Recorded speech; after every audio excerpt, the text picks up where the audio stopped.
सभापति महोदय, मैं ऐसा नहीं, धारा 370 और 35A का कानून पास करने के लिए इस देश के माननीय प्रधानमंत्री जी और गृह मंत्री जी के प्रति आभारी हूं कि एक पार्टी के कार्यकर्ता के नाते जो 1952 से जिस चीज का बीड़ा उठाया था हमारी पार्टी ने और जिसको पूर्ण बहुमत की सरकार में हमारी सरकार ने पास किया था, उसको सुप्रीम कोर्ट ने जिस तरह से मुहर लगाया, वो ये बताता है कि भारतीय जनता पार्टी, जनसंघ ही एक ऐसी पार्टी थी जो इस देश के यूनिटी के लिए, इंटीग्रिटी के लिए लड़ रही थी।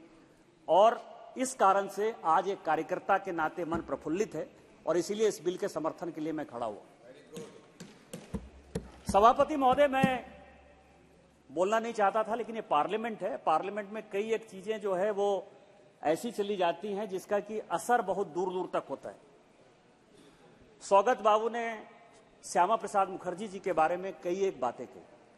मैं ये समझता हूं कि उन्होंने जिस जया मुखर्जी की किताब का जिक्र किया, यदि वो अपने खुद के बड़े भाई, ऑन रिकॉर्ड में कह रहा हूं सर, खुद के सौगत राय के बड़े भाई तथागत राय ने, उन्होंने श्यामा प्रसाद मुखर्जी पर किताब लिखी, यदि वही वो पढ़ लेते, क्या हो जाता है कि घर का जोगी जोगड़ा आन गांव का सिद्ध। अपने बड़े भाई को प्यार नहीं देंगे, सम्मान नहीं देंगे, उसकी बातों पर भरोसा नहीं करेंगे, उसके इतिहास पर नहीं जाएंगे, क्योंकि वो भारतीय जनता पार्टी में है। उन्होंने ये कहा, और मैं इसीलिए ये बातें कह रहा हूं सर कि मैं जिस राज्य से आता हूं उसने इस विभीषिका को देखा है। 1906 में जब ईस्ट बंगाल और वेस्ट बंगाल का डिवीजन हुआ तो श्यामा प्रसाद मुखर्जी ही ऐसे आदमी थे जिन्होंने कि बंगाल को यूनाइट करने के लिए एक बड़ा मूवमेंट क्रिएट किया और ईस्ट बंगाल और वेस्ट बंगाल का डिवीजन नहीं हुआ। श्यामा प्रसाद मुखर्जी ही ऐसे आदमी थे जिनके कारण कि पश्चिम बंगाल आज भारत का हिस्सा है। और ये मैं नहीं कह रहा हूं, ये तथागत राय की जो किताब है श्यामा प्रसाद मुखर्जी पर, वो ये कह रहा है। लेकिन यहां तो किसी का कोई जवाब ही नहीं है। आप किसी भी बड़े आदमी के ऊपर कोई क्वेश्चन कर दीजिए, मार के चले जाइए।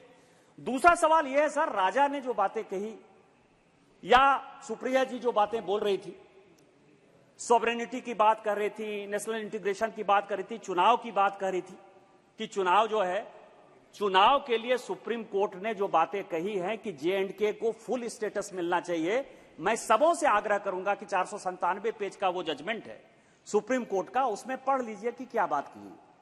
सुप्रीम कोर्ट ने अपने जजमेंट में कहा है कि solicitor general of India, Bharat सरकार ने ये हलफनामे में कहा है, अपने जिरा में कहा है कि हम जम्मू कश्मीर को, जो माननीय गृह मंत्री जी ने on the floor of the house कहा था, यही कोर्ट में कहा है, on the floor of the house ये कहा है, और सुप्रीम कोर्ट में हलफनामा में कहा है कि हम जम्मू कश्मीर को फुल स्टेटहुड का दर्जा देंगे और जितनी जल्दी होगा हम चुनाव कराएंगे, 1 साल के अंदर कराएंगे। यही सुप्रीम कोर्ट का जजमेंट है।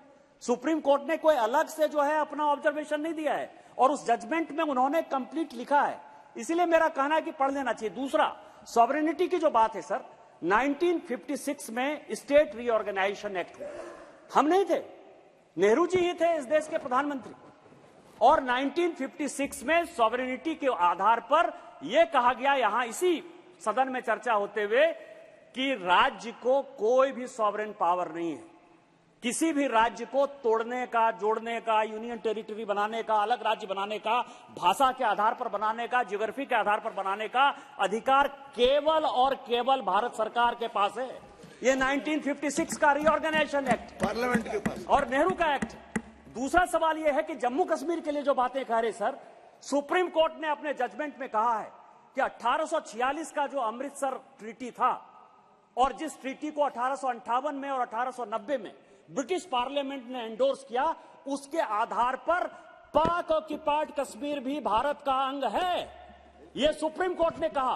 और यही कारण है कि माननीय प्रधानमंत्री जी और माननीय गृह मंत्री जी कहते हैं कि वो पाक ऑक्युपाइड कश्मीर पाकिस्तान का नहीं है, हमारा है। और जिस दिन होगा, और यही कारण है कि 24 सीटें हमने वहां रिजर्व की हैं, यही कारण है कि नॉमिनेटेड सीटें हमने रिजर्व की है, यही कारण है कि आज वो महिला रिजर्वेशन आया है, इस महिला रिजर्वेशन के लिए भी हमने पाक ऑक्युपाइड कश्मीर में भी व्यवस्था की है। तो मेरा यह कहना है कि हिस्ट्री को गलत ढंग से नहीं देखिए, अलग ढंग से सेटल नहीं कीजिए। और अंत में सर, जो राजा ने मेहरचंद महाजन का जिक्र किया कि पटेल ने उनको बुलाया था, नेहरू ने नहीं बुलाया था, मैं लुकिंग बैक, मेहरचंद महाजन की किताब है, मैं आग्रह करूंगा राजा से और देश से पढ़ लेने के लिए। मेहरचंद महाजन का कहना है कि मुझे बुलाया गया प्राइम मिनिस्टर के घर में, नेहरू जी के घर में 8 बजे सुबह। नेहरू भी बैठे हुए थे, सरदार पटेल भी बैठे हुए थे। मेहरचंद महाजन पाकिस्तान जाना चाहते थे। पटेल ने कहा कि तुम पाकिस्तान नहीं जा सकते हो और मैंने तुमको हाउस अरेस्ट कर लिया। और बलदेव सिंह और कश्मीर सिंह 2 बड़े जांबाज हमारे अधिकारी थे जिन्होंने कि अपने ट्रुप्स को वहां लाया।